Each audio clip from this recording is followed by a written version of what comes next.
శ్రీ గురుభ్యో నమః. శ్రీమాత్రే నమః. సత్సంగ పరివారానికి సాదర ఆహ్వానం.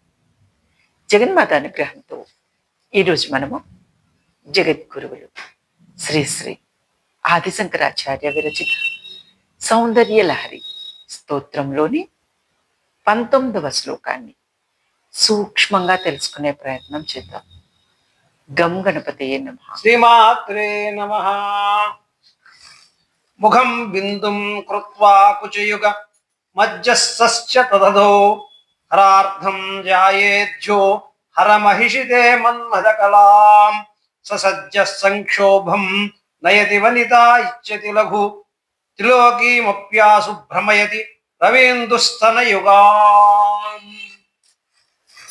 శ్రీమాత్రే నమః. పరబ్రహ్మ స్వరూపిణి జగన్మాత యొక్క క్లీం బీజ సాధన ఆచార్యుల వారు ఈ శ్లోకంలో వర్ణించి ఉన్నారు. శ్రీమాత భక్తుల యొక్క మనోప్రవృత్తిని చెప్పి ఉన్నారు. ఆచార్యుల వారి భావన, హరుని పట్టపుదేవి గగనమండలమైన బిందువును నీ ముఖంగా భావించి దీనికి దిగువగా ఉండే సూర్యచంద్రులను నీ కుచములుగా భావించి వీటికి దిగువగా ఉండే జగత్తును శివుని అర్ధ శరీరమైన శక్తిగా భావించి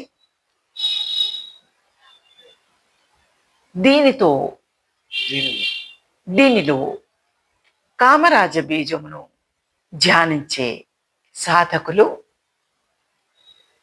జవ్వనపు పొంగులో కామాసక్తులై ఉన్న స్త్రీల మనస్సులను కలత చెందించుచున్నాడని చెప్పుట అత్యల్ప సంగతి.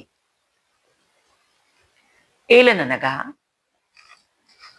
దృశ్యమానమకు సూర్యచంద్రులు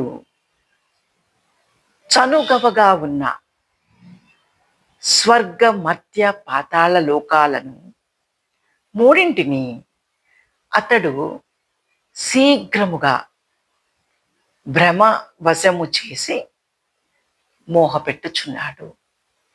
ఇది ఆచార్య వారి భావన. ఇక అంతరార్థం ఏమనగా, ఈ శ్లోకం యొక్క బాహ్యార్థం తీసుకుని బాహ్య పూజలు చేసే సాధకులు శ్రీమాత స్మరణ లేని ఎడల భ్రష్టులగుదురు, పతితులగుదురు. ఈ విశాల విశ్వంలోని ఆకాశం విశ్వంలోని ఒక బిందువు మాత్రమే. ఈ బిందువు శ్రీమాత ఉపాసకులకు శ్రీమాత ముఖంగా దర్శనమిస్తుంది. సూర్యచంద్రుల్ని శ్రీమాత వక్షస్థలంగా సాధకులు దర్శనం చేస్తారు. ఈ దృశ్యమాన ప్రపంచం ప్రకృతి సాధకులకు శివులు వారి అర్ధ శరీరమైన శక్తిగా కనపడుతుంది. ఈ శ్లోకం ప్రకారమే ఈ ప్రకారమే ధ్యానించి ఉపాసించవలను.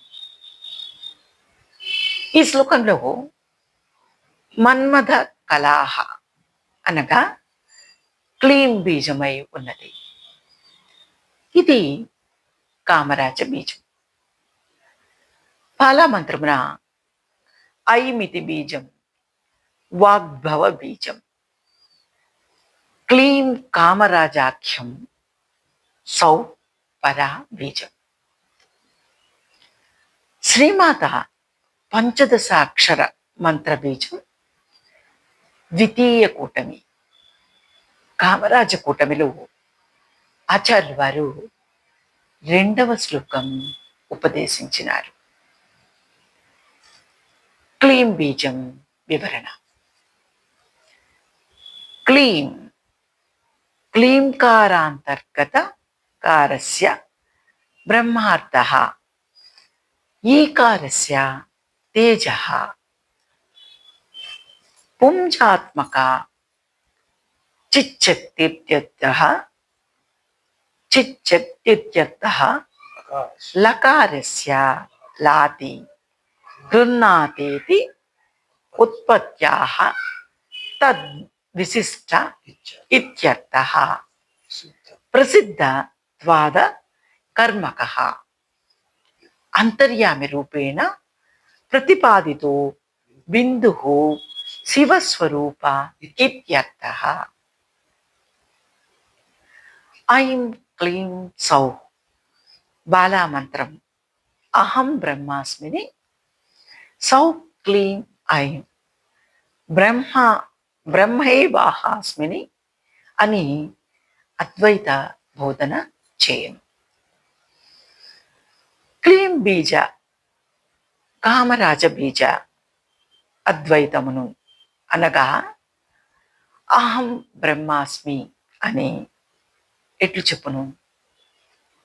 ఇవి పరస్పర విరుద్ధములు కదా.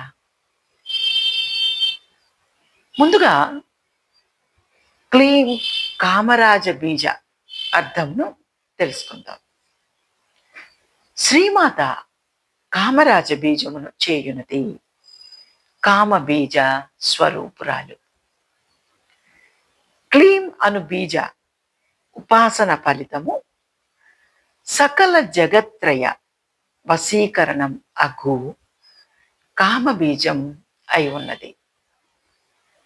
బీజం అనగా విత్తనం. విత్తనంలోనికి ప్రాణము వృద్ధి చెంది మహావృక్షం అయినట్లు మంత్రబీజముల ఉపాసన ఉపాసకుని ఉపాసనా బుద్ధి పైన ఆధారపడి ఓ మహాఫలితమునకు దారి చూపును. అహం బ్రహ్మాస్మి అని అద్వైత సిద్ధాంతపరంగా ఉపాసన చేసిన శ్రీమాతలో లీనమగును. ఉపాసకుడు బాహ్యార్థ ఉపాసన చేసిన తాత్కాలిక సుఖఫలం పొందిన అనగా పైమెట్టు ఎక్కి తరువాత కొంతసేపటికి జారిపడిపోనట్లు ఉపాసకుడు తప్పక అధోఫలం అందుకోగలడు. క్లీం కామరాజ బీజ స్వరూపురాలు శివకాముని స్త్రీ. క్లీంలోని హల్లులను తీసినచో ఈం మిగులును. దీనిని కామకళ అందరు. ఈ పద్ధతి వేదమునందు కూడా కలదు. ఈం కామకళ ఇది తురీయ రూపము. తురీయ రూపము అనగా జాగ్రత్ స్వప్న సుషుప్తి అవస్థలు లేని 4వ స్థితి తురీయ స్థితి. అట్టి కేవల తురీయ రూపమైన కామకళారూపిణి శ్రీమాత అయి ఉన్నది. క్లీం బీజమందు కకార లకారములు లేని ఈంకారం ఎవ్వడు వినును వాడు సుకృత మార్గము పొందజాలడు. కకార లకార ఈకార మాత్రమే సాధకుడు ఉపాసన చేసిన ఫలం పొందిన ఆ సాధకుడు ఉత్తమ లోకములను పొందడు. నిర్గుణ జ్ఞానం యొక్క లోకము అనగా మోక్షమునే పొందను. కామబీజముచే అనగా కకార లకార బీజముల ఉపాసన చేసే సాధకుడు ధర్మార్థ కామములు పొందును. కామకళచే అనగా ఈంకార జపమున సాధకుడు మోక్షం పొందును. దీనిని కామబీజ మంత్రేణ కామబీజ మాత్రేణ త్రివర్గం, ధర్మార్థ కామములు కామకళా మాత్రేణతు మోక్ష, ఈ రెండు బాగుగా అర్థం చేసుకునవలను.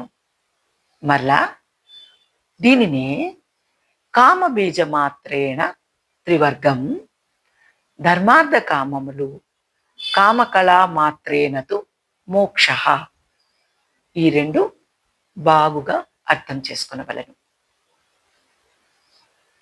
శ్రీమాత కామకళారూపురాలు, కామ్య ముముక్షువులచే కోరతగినది.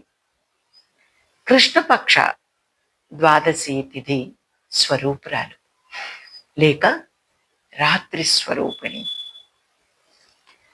బిందుత్రయం అనగా సూర్యచంద్రాగ్నులు కదా. ఇందులో ప్రథమ బిందువు కామ, చివరి బిందువు కళ. ఈ రెండింటిని ప్రత్యాహారం చేసినచో కామకళ అగును. కామకళా విలాసమందు స్ఫుట శివశక్తి సమాగమ శ్లోకమందు వివరించబడినది. లేదా కామో యోని కమల అను శృతిచే ప్రతిపాదింపబడిన పంచదశి స్వరూపము కలది. త్రిపురా సిద్ధాంతమున కామేశ్వరి యొక్కయు వికాస సూత్రమైన కళకు కామకళ అని పేరు. ఒక్క కళకే కామము, కామము కళయు రూపముగా కలది. శ్రీమాతకు కామద, కామిని, కామ్య, కాంత, కామాంగద అనగా మన్మధునికి శరీరం ఇచ్చినది. కామాంగ నాశిని అనగా మన్మధుని శరీరము నశింపచేసినది. కావున కామ అయినది. ఇన్ని గుణములు ఉన్న శ్రీమాతకు కామాఖ్య అని నామం ఏర్పడింది. కేవల అను శ్రీమాత పదములకు అద్వితీయురాలు, ఒంటరి, ఏ ధర్మములు లేని అద్వితీయురాలు, జ్ఞాన విశేష రూపురాలు, సమస్తము కలది, నిర్ణీతార్థము కలది, కకార లకారము లేని కామకళా స్వరూపురాలు అనగా క్లీం బీజమునందు ఈం బీజ రూపిణి అయి ఉన్నది.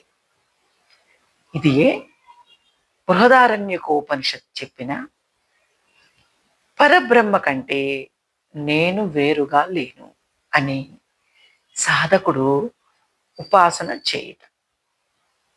ఆ ఉపాసన ఈ ప్రకారం ఉండాలి.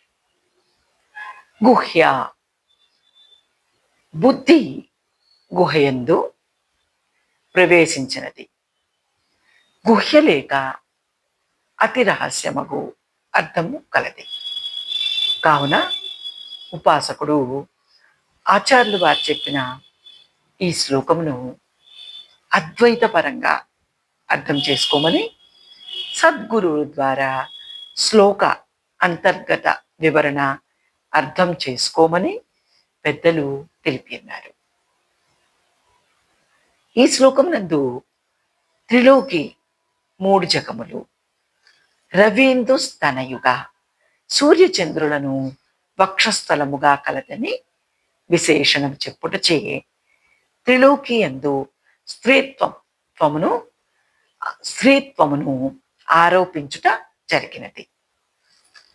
అందువల్ల ఇది మదన సంబంధమైన ప్రయోగము అయి ఉన్నది. స్త్రీలయందే ప్రయోగింప తగినదని తెలియను. ఈ మదన ప్రయోగములు సనత్కుమార సంహిత యందు సప్తశతి యందు చెప్పబడినది. బిందువునందు కాంతముఖమును ఆరోపించి దాని క్రిందుగా బాహుయుగ్మము, వక్షస్థలము, దాని క్రిందుగా మాతృద్వారమును ఆరోపించి మరియు ఈ 5 స్థానములందు మన్మధుని పంచబాణములను చింతింపవలెను. పంచబాణ బీజములు ముఖమునందు, బాహుద్వయమునందు, వక్షస్థలమునందు, మాతృకాద్వారమునందు క్రమముగా ఆయా మదన బీజములను ఉపాసన చేయవలెను.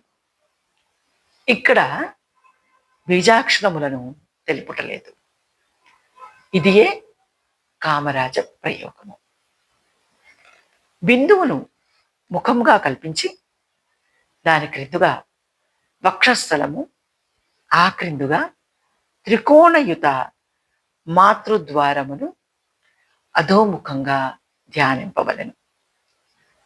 అందు కామకళారూపముగు అరుణవర్ణమును ధ్యానింపవలెను. ఈ క్రమంగా భువనేశ్వరిని, శ్రీవిద్యను, కామరాజును ఉంచి ధ్యానించువాడు విశ్వమును మోహపెట్టుచున్నాడు. అనగా విశ్వమే తాను అయినవాడు అయి ఉన్నాడని అర్థం. ఆ స్థితి కలిగిన సాధకుడు మదన ప్రయోగము ఒక తుచ్చమైన, అల్పమైనదిగా తలుస్తాడు. తురీయ స్వరూపము ఇది గుప్త మహాసరస్వతి బీజం అయి ఉన్నది. బిందుత్రయాత్మకము. పై బిందువు రవి, క్రింద ఉన్న 2 బిందువులు అగ్నిచంద్రులు, వక్షస్థలము. రవి బిందు రూపము ముఖము, దాని కింద 2 బిందువులు అగ్నిచంద్రులను వక్షస్థలముగా ధ్యానించవలెను. కామరాజ బీజములోని హకారార్థ భాగము సంస్కృతి లిపి యందు మాతృద్వార రూపంగా ఉండును. హకారార్థ అడుగు భాగము దేవనాగరి లిపిలో త్రికోణాకారమైన హకారము. ఈ హకారము శివవాచకము. హరార్థమును ఏకారము పార్వతీ వాచకము. దేవనాగర లిపిలో ఏకారము త్రికోణాకృతి. మాతృకా స్తుతి యందు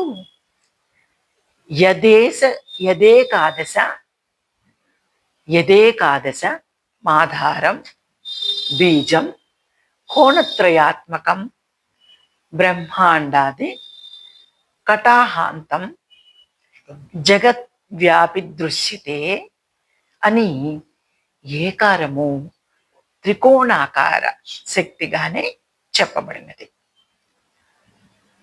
కాదిమతమునందు నిత్యకూటత్రయం దేవి తురీయ స్వరశేఖరం తత్తురీయం స్వరూపంచ బిందుత్రయ ఉదీరితం తదాత్మకం చ దేవ్యాస్తే సాధకస్య యద్భవేత్ తద్భావానాం శృణు ప్రాజ్ఞే మహోదయకరీం శుభాం ఊర్ధ్వబింద్వాత్మకం వక్త్ర అధోబిందు ద్వయాత్మకం కుచద్వయం తు తచ్చేషా గతిమేతాం విభావయేత్. ఈ పై శ్లోకములు బీజయుక్త ప్రధాన శ్లోకములు. ఆచార్యులు వారు ఈ బీజయుక్తములను బాహ్య అర్ధ శ్లోకముగా చెప్పి ఉన్నారు ఈ శ్లోకం నందు. జగదంబ విచిత్రమాత్ర కిం పరిపూర్ణ కరుణాశిచేన్మయి అపరాధ పరంపరావృతం మహిమాత సముపేక్షతే సుతం. ఇది ఈ శ్లోకం యొక్క సూక్ష్మ వివరణ. జగన్మాత అనుగ్రహం మనందరి మీద కలుగుగాక. నమశివాయ చ నమశివాయ. సర్వం శ్రీమాతృచరణారవిందార్పణమస్తు.